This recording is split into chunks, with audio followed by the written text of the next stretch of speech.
Okay guys, so this is phase 3. This is what's due for next week. Okay, so taking action, phase 3, destination travel. Final A, there's 2 parts today. First one is the final data prep. So this can be done on the computer. I have a template built out for you for a big part of it. You do not have to use it. Okay, this can be hand done. We can do the final graphing on the computers in class next week.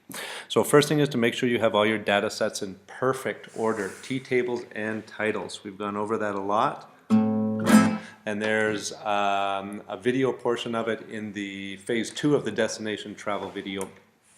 So grade 8, 9s are responsible for 7 sets total unless you've talked to me. Grade 6, 7s, 5 is your minimum unless you've talked to me. Okay, you're graphing a minimum of 4 data sets. 4 is the minimum. You can graph all of them if you're having fun with it. The more is better, 4 is the minimum, and that will be accepted. Central tendency, this is only for grade 6, 7. Oh, freeze that. Central tendencies is only for grade 7, 8, and 9. You're doing the mean, median, mode, and range. Use your data sets as the next thing to determine when you want to go. You can even indicate this on your graphs and your data set. Highlight it. Make it really clear that you've looked at your data.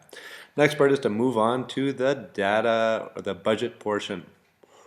So these are the 4 questions you're going to need to answer before you collect your data and compile your data.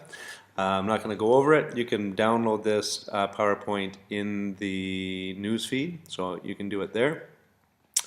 And there's also a video on that when you go into the budget template. Even if you're doing it by hand, it's a good video to look at because it'll explain what you need to do. Skip that one.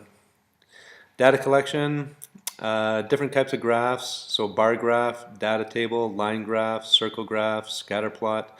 And yes, there is one missing in here, and it is the histogram. Hopefully you all saw that. You can see the video on perfect graphing by hand.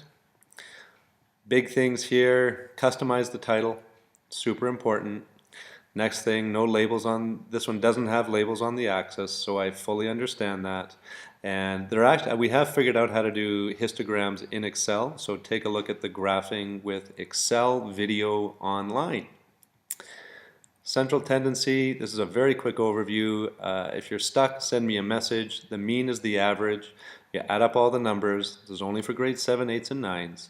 Add them up, divide by the total numbers in the set. So if I have the numbers 1, 2, 3, go 1 plus 2 plus 3, right? That's going to give me 6.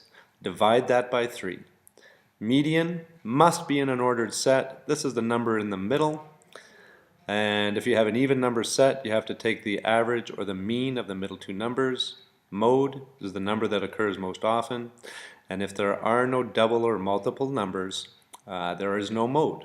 Last one is the range. Take the high minus the low, and that'll give you your range. Grade 6s, if you are feeling adventurous and have finished all the other work, go for it. Do central tendencies on a couple of your data sets. Graphing keys, this again is, you can download this, so these are the things I'm looking for. Your x-axis, y-axis is labeled, you have independent variables in the right places, scale starts at 0, scale and the size of bars maximize the graphing area. Last one is the scale takes into the account of the data range. Now the last piece is your trip itinerary and cost breakdown. This is the big piece for this work. This is what I'm looking for. When I did a sample one, maybe it took me about half an hour, maybe a little more if you want to really dig into some of the activities. This is a rough graph. There is a full template in Excel built out for you to use, and I'll hope to have the one for numbers built out for you by Saturday. Okay, that's it guys. Again, you can download this below. Cheers.